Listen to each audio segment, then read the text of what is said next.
いしょ。いくぞ。清代目変わり。変わり物語。日曜版。あ、違う。今日土曜じゃん。すげえ気合い入れたのに間違えた。気を取り出してやり直し。清代目変わり。変わり物語。土曜版。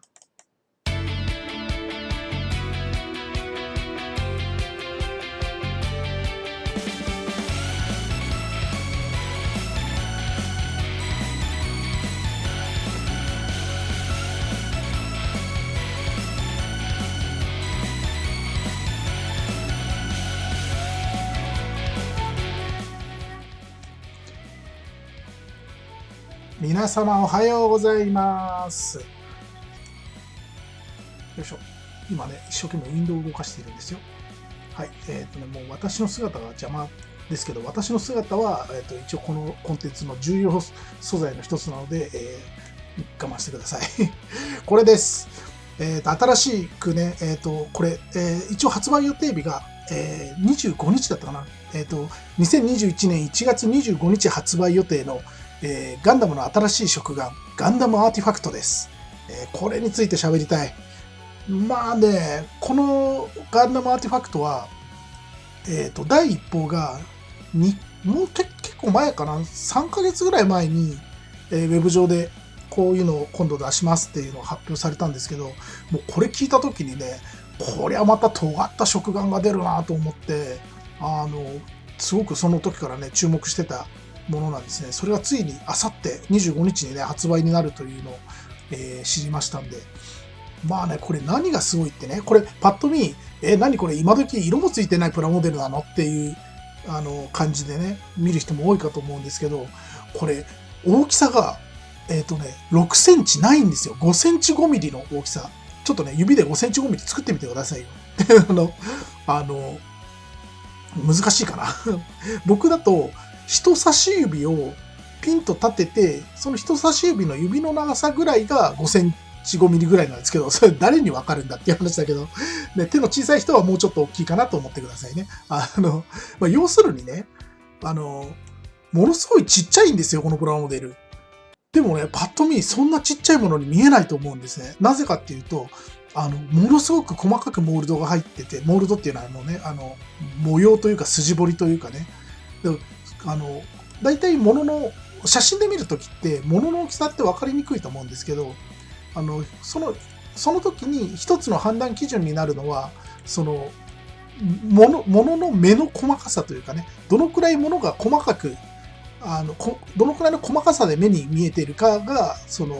物の大きさの判断の一つの材料になるんですけど、これは、とても5センチ5ミリのサイズのロボットに、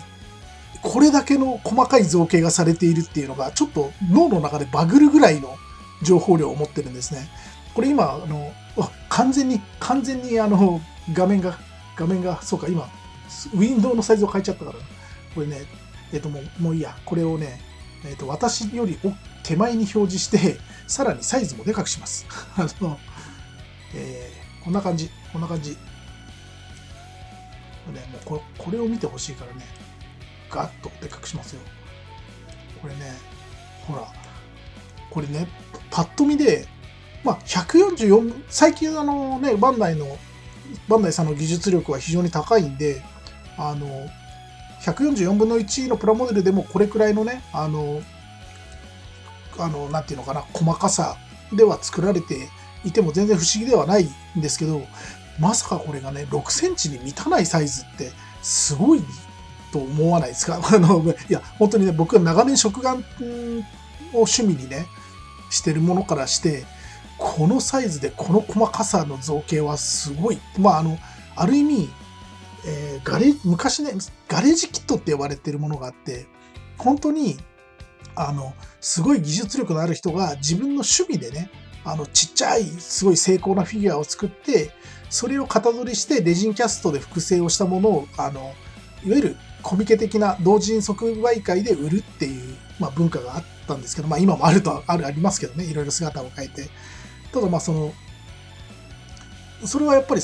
ワンオフ、要は一つ一つ手作りのものになるから、非常にお値段も高くなるんですけど、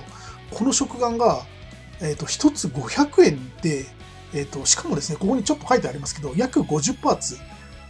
6センチに満たないプラモデルに50パーツ分の分割がされてて、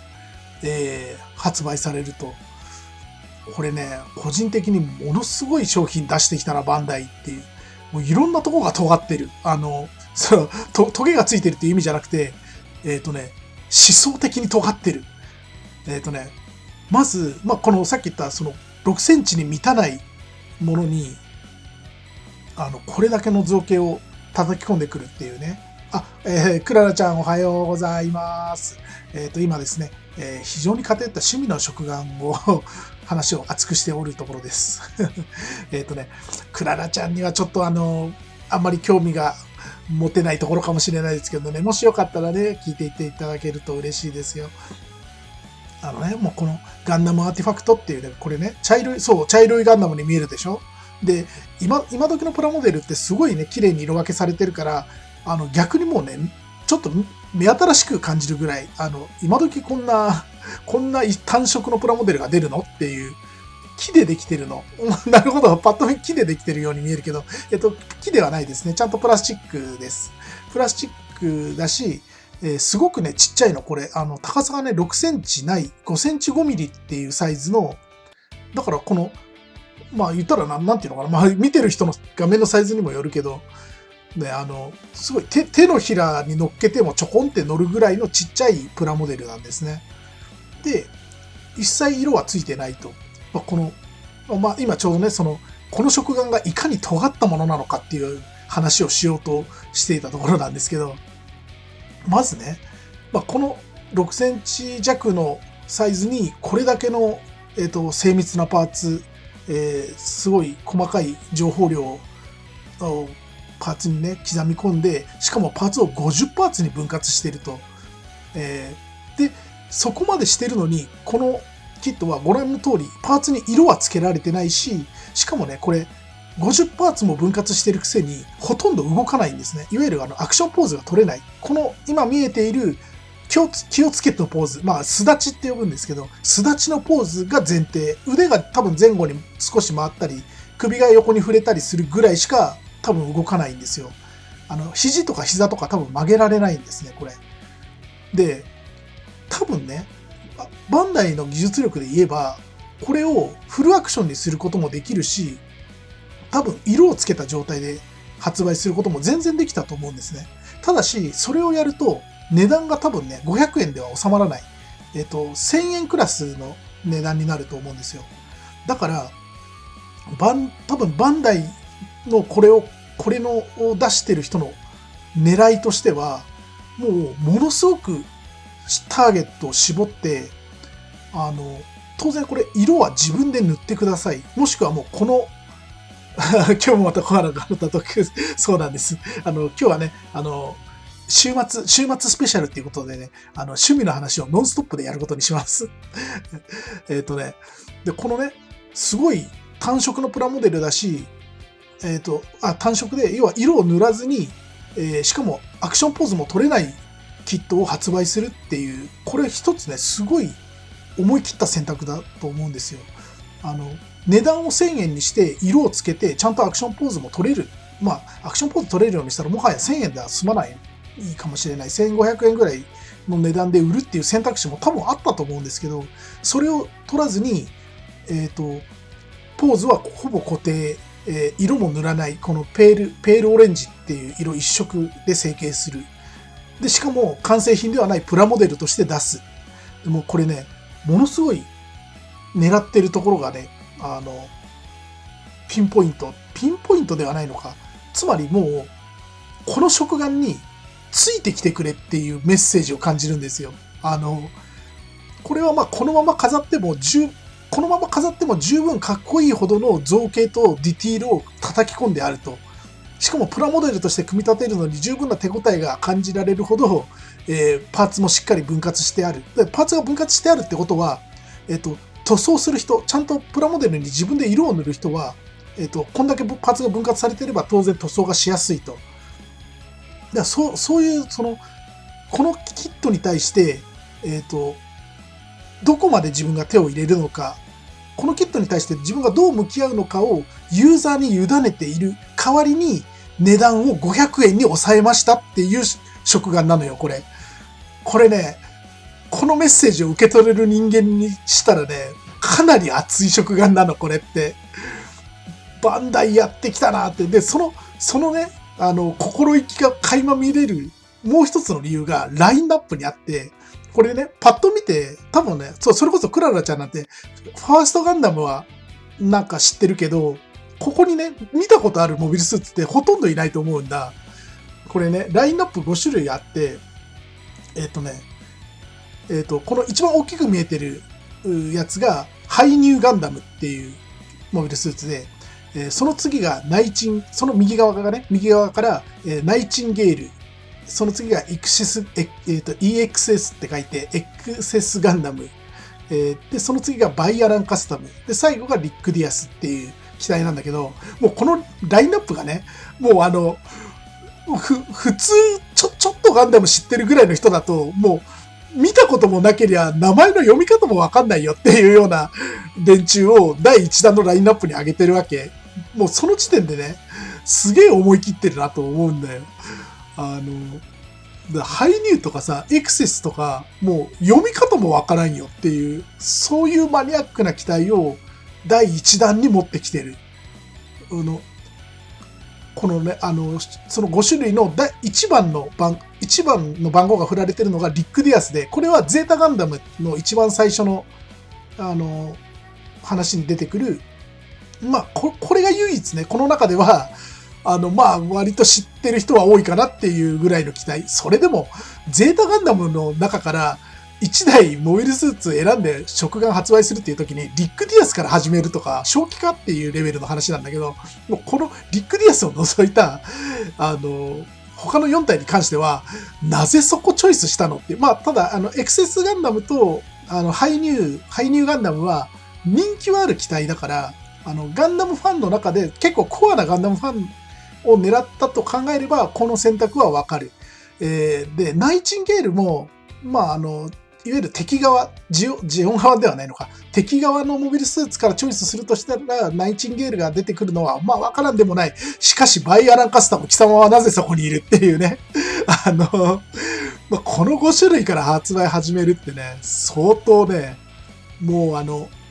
わかる人だけわかってくれ。だから分かる人は全員買ってくれっていうね、バンダイのね、心意気が伝わってくる食玩なんですよ。これね、ガンダムアーティファクト。一応発売日はね、1月25日という風に発表されたんですけど、この食玩って難しくてさ、取り扱ってるお店が結局いつ棚に出すかが、お店のね、そのおもちゃ売り場担当の人の気分とかで変わっちゃうから、発売日にお店に行ったからって売ってるとも限らないんですよね。で、まあ、大体こういうね、食玩買い揃えてる人は、もうネットでね、ボックス買いって言って、箱で入ってるやつ買うんですけど、これ5種類だけど、今回、ボックスがね、10個入りになってるから、多分、この5種類が2個ずつ入った状態で、ワンボックスで、値段がだからね、5000円か。5種類、1個500円で5種類で2500円。これが2セット入ってるってことだから5000円ですね。で、まあ正直ね、5000円出してこれを2個ずつ買う人はもうそれでいいと思うんですけど、まあなかなかそんな人ばっかりじゃないんで、多分ね、ハイニューだけ欲しいっていう人は多いと思うから、まあそうすると店に買いに行くとね、もうハイニューだけ抜かれてるとか、もうリックディアスは売れるかな。バイアランカスタムが畑になってるとかね、そういうことになりがちなんですけど、いかん、この話だけでもうなんか20何分喋ってる。今日はね、ガンダムの話をし放題しようと思ったんですけど、ね、時間がね、限られてるんで、まあちょっと次の話題に行きたいと思います。このガンダムアーティファクトね、もし興味持たれた方おられましたら、ぜひね、売り場をチェックしていただけたらと思います。これね、ぜひ売れてね、シリーズ化してほしいと個人的にはすごい思ってるんでね、応援したいと思います。で、次の話題はですね、これです。これどうやったら画像切り替わるんだよいしょ。これっって入れられないの？あ、入れられないのこれ。これで変わるのか。画像2枚用意してたのにね、2枚用意してたのに2枚目を出さずに終わるっていう。はい、これです。RX78 の2ガンダム、パーフェクトグレードアンリッシュド60分の1。これがバンダイがね、満を持して、これまでの培ったバンダイの技術と、これからスタンダードにしたい技術の両方を叩き込んでね、60分の1という大スケールで、作り上げた、最新の RX78 ガンダムのプラモデル。これがね、すごい出来なんですよ。拡大してほしい。これね、拡大するのってもうウィンドウでかくするしかないのかな。ちょっと待ってね。よいしょ。もうね、私の姿なんかね、もういいのでね。よいしょ。これだとちっちゃくなっちゃうのか。よいしょ。よいしょ。ウィンドウ調整して。こんな感じ。もう完全にこの箱絵しか見えませんけど、もう構わないです。これなんかね、フォトっていうウィンドウ、こっちのウィンドウを調整する。でもダメだ。ちっちゃくなっちゃう。これでいいや。ね、これすごいね。この写真自体は、いわゆるボックスアートですね。プラモデルの箱の写真だと思うんですけど、で、これ自体はね、CG で再現されたものなんですけど、ただ、もうほぼこの通りの、内部構造を持った、ガンダムです。のプラモデルですね。これがね、次の写真いきますけど、これから見てほしいかな。当然バンダイさんのね、最新のプラモデルなんでフルアクションです。内部構造をあれだけ詰め込んだにもかかわらず、これだけのね、大胆なポーズが取れる。画面の上に虫のメガネがあるよ。どりゃ。これか。これで調整するんだ。ありがとう、クララちゃん。こうやってね、でかくして、もう写真をでかくして、こうだ。これでいこう。これね、普通にね、今時のガンダムのプラモデルだったら、これくらいのアクションポーズは取れるでしょっていう感じではあるんですけど、これね、何がすごいって、この次のあれで見せますけど、内部構造がね、ものすごい作り込まれている。で、内部構造があるってことは、隙間がないってことなんですよ。でね、プラモデルのアクションポーズって、ある程度、隙間がないと、パーツ同士がぶつかっちゃってね、動く範囲がどうしても限定されてくるんですね。で、バンダイさんはその辺すごい長年の培った技術で、うまいこと関節の位置を調整することで、大きい、可動範囲を確保してるんですけど、これがね、ほら、内部構造がこれなんだよ。これ、だってさ、このガンダムの中で内部構造が見えてるところなんてほとんどないでしょ。でもこの外側の白とか青とかのパーツ外すと、中がこんだけのパーツで作られてるわけ。もうさ、どうかしてるっていうレベルじゃないこれ。このさ、で、これがね、うわ、これ作るの超大変そうじゃんってパッと見で思われるかもしれないんですけど、これがね、パーツ数的には多分、多いは多いですよ。当然部品数は多いけど、ものすごく大変で全然、素人には手が出せないっていうレベルにはなってないみたいなんですよ。というのが、もう結構ね、一つ一つのパーツは情報量は細かいけど、分割のされ方やパーツの配置の位置、組み立てる前のランナーっていうものにパーツがまだついてる時ですね。そのランナーのどこについてるか、部品がどこにあるかっていうのが、組み立てる時のパーツの探しやすさにものすごく影響するんだけど、その配置までしっかり考えられて、こことここを作ったから次はここってなった時に、パーツがね、すごい探しやすい配置になるように考えられてると。で、この骨組み構造も、この今見えている内部構造のさらに中に骨格構造っていうものを持ってて、その骨格構造ももうほとんど半分ぐらいパーツから切り離すだけでちゃんともう動くところまで成形されているという、この辺は今までバンダイさんが培ってきた技術がね、存分に生かされている。で、この内部構造がせっかく作ってあるのに、でも、ガンダムの側を被せちゃったらこれ全然見えないのもったいないねっていうのを、まあ今までのプラモデルはそんな感じだったんですけど、これが、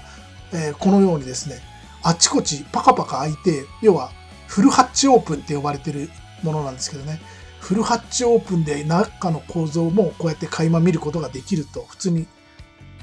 飾ってね、中怖い。まあね、言ってみたらね、人間の皮を剥いだような状態なんでね、怖いは怖いですけど、でもね、このフルハッチオープンっていうものが、まあ、今までのね、これの前に出てたパーフェクトグレードガンダムっていうのも、一応ハッチオープンはできてたんですよ。ただ、やっぱりどうしても、その開ける場所がね、数が限定されてて、ここまで、パカパカ開けなかったと思います。でこれね、で、しかも開いて見える内部構造も、ただ、今までだと、なんていうのかな、黒一色みたいなね、感じだったんだけど、もう今見てもらえば分かる通り、中にね、その金属のパーツみたいなのが、ちらほら見えてると思うんですけど、これ多分本当に金属なわけじゃなくて、金属に見えるような色で塗られてるとか、そういう色のね、シールが貼られてるとか、まあ、そういういろんなテクニックを使って、本当に作られてる工業製品がイメージできるようになってるんですね。まあこれね、もうこのね、ハッチオープン状態の写真を見たときにね、もうね、ズギューンってね、心臓を打ち抜かれましたね。これね。で、そのね、60分の1っていうね、大きさを生かして、あれですね、こう、LED を仕込んでね、目とか、あとね、ビームサーベルがちゃんとね、ビームみたいに光って見えるというね、こういうギミックも入ってると。で当然ね、スタイルも、最新の、いろんな、ね、ガンダムに対する解釈を取り入れて、で、面白いのが、今横浜でね、展示されているガンダムグローバルチャレンジの、いわゆる歩くガンダム、動くガンダムと言われているやつと、あれとやっぱりまたね、全然違う方向性のデザインになってるんですね。やっぱりちょっとアニメの方の、どっしりしたイメージと、今までのプラモデルの方で進んできたスタイリッシュなイメージ、これの中間点ぐらいを取ってるような、バランスですね。でも、非常にまとまりが良くて、で、最近出てたガンダムのプラモデルって、かなりね、細身でスタイリッシュな方向に進んでたんですけど、そこからね、ちょっとやっぱり揺り戻しというか、あそこまでスタイリッシュになっちゃうと、ちょっとアニメのイメージからは離れちゃうなっていうところだったものが、もう一回ね、これやっぱりね、アニメのガンダムのイメージとは、だいぶ違うんですけど、アニメのガンダムとプラモデルのガンダムのラインの中間点みたいなところを取ってきてるんじゃないかなっていうね。で、そこにさらに最新の解釈やディティールを盛り込んである。これね、もう非常にこれ見たときにね、うわ、すげえな、ちょっともう超欲しいわって思ったんですけど、お値段がね、27,500円なんですよ。で、まあ正直ね、その後、第一歩で27,500円で聞いたときに、たっけえよ、プラモデルの値段じゃねえだろって思ったんですけど、だけど、その後、こういうね、細かい情報をいろいろ知った後では、ここまでやってるんだったら27,500円は高いが安いだなっていうふうに、もう完全に納得させられました。なんだけど、これね、もうちょっとそのね、ちょっとした油断が命取りですよ。もう一時予約はね、あっという間に締め切られて、完全に完売。もう、今ね、予約分はもう発売されてるんですけど、もうそれはもう完全に予約してた人たちのところにしか届いてないので、要はお店とかにね、全然売られてない状態。まあ、お店で買って、お店がその予約分を買って店頭に置いてあるお店っていうのはいくつかあるみたいなんですけど、まあね、僕探し回ったんだけど、自分のね、行ける範囲でね、このプラモデルを置いてるお店は見つけられなくて、うわ、予約するんだったーっていうね、もうね、久々に後悔です。もう、大体ね、もう予約できなかったら諦めがつくっていう感じだったんですけど、この商品はね、うわ、失敗した、やらかしたってね、ちょっと思って、もうとにかくね、もう二次予約が始まるか、店頭で見かけるかしたらね、もう迷わず買おうと。もう値段、でも高いなみたいなね、迷いを一瞬たりとも残さないように買うって心に決めているっていうね。なんで、このプラモデルを買って組み立てるまでは何があっても死ねないって思ってる感じですね。どんだけ惚れ込んでるんだ。バンダイさんよ、バンダイさんよ、こんだけ待ってる人間がいるから二次出荷やってくれ。本当にね、あれですよ。おもちゃ民はね、わかると思うんですよ。ね、買って買わない後悔より買って後悔っていう言葉がね、あるぐらいでね。で、多分これは、買って後悔することはないんじゃないかなと思う。その27,500円、もうあらかた3万円ですよ。で、しかもね、このプラモデルを作り上げるための工具とかね、スプレーとか、塗料ですね。とかも、まあ、考えたらね、まあ、多分これこのまま作ってもすごい高い完成度にはなると思うんですけど、まあ、どうしても、プラモデル、そのまま組み上げるとプラモデルっぽい仕上がりにはなってしまうので、やっぱ外装はね、艶消しのスプレーぐらいは吹きたいなとか、60分の1スケールになるとね、艶消しスプレーも一缶使い切っちゃうぐらい使いそうですけど、いやー、これね、本当、まあ、これをね、手に入れたいと常々思っているわけです。っていう話をしてたらもう35分喋ってるな。でね、本当はね、もう一個ね、喋りたかったことがあって、まあ、これですね。ガンダムチャンネルがね、チャンネル登録者数79万人を突破したということで、それのね、記念して、1月23日の土曜日、今日ですね。今日から、ガンダムの劇場版3部作がね、無料で、YouTube で見られるみたいなんですよね。まあ、僕はね、劇場版3部作はもうセリフが空で言えるぐらい見ました。とはいえもうだいぶ昔のことだからあれだな。もう今ね、セリフをもう一回やれって言われても出ませんけど、本当一時期はね、BGV としてずっと流しっぱにするぐらいには好きだったですね。まあね、劇場版3部作、もしね、まだ見ておられないという方がいたら、もしいたらですよ、そんな既得な方がね、おられたらですよ。まあ、この機会にね、ぜひね、ガンダム触れてみていただきたいなと。正直僕は、劇場版よりはテレビ版を見てほしい派です。劇場版って、ものすごいやっぱはしょられてるんですよ。まあ当然なんですけどね、テレビシリーズで40話ある話を、まあ、3部作とはいえね、言ったら6時間弱ぐらいにね、まとめてあるわけだから、いろいろね、細々したエピソードが省かれちゃってるんでね。ただ、まあ、劇場版、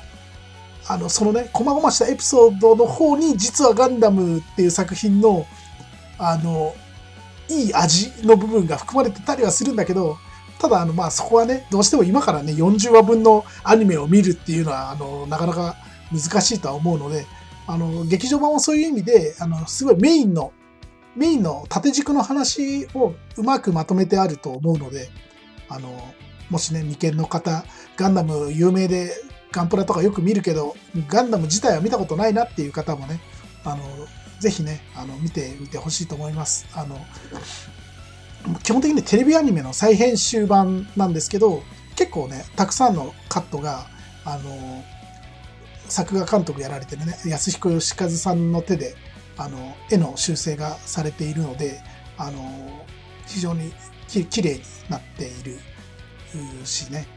まあ、なんといっても、今日まで続いているガンダムの世界の、まあ、出発点とも言える作品ですのでね、まあ、一人でも多くの人がガンダムの沼にはまってくれたらいいなと思って、ちょっと紹介させていただきました。っていうところで、30分、もう40分近いな。今日はね、ガンダムのことばっかり、立て続けに喋ってきましたが、そろそろね、私も切り上げなきゃいけない時間になってしまったので、この辺りで配信を切り上げたいと思います。最後までね、お付き合いいただいた方、どうもありがとうございました。今、お茶をいただいたな。あれ？ごめんなさい。今ちょっと、せっかくお茶をいただいたのに、お名前がね、画面に隠れてちょっと見えなかった。お茶ありがとうございます。後でね、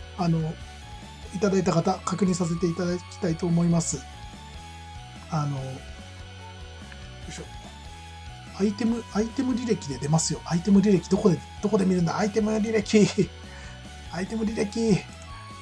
あ、これだ。あ、ココロコロッケさんだ。ありがとうございます。あ、聞いてくださってたんですね。コロコロッケさん、ありがとうございます。のって手を挙げてくださいましたね。趣味の話付き合っていただいてありがとうございました。クララちゃんもね、ガンダムの話ばっかりで、楽しかったかどうかちょっと不安ですけれども、またね、今回の配信、後でアーカイブ、ライブ公開と、あと YouTube の方にもね、あげますので、もしよかったら聞いてくださいね。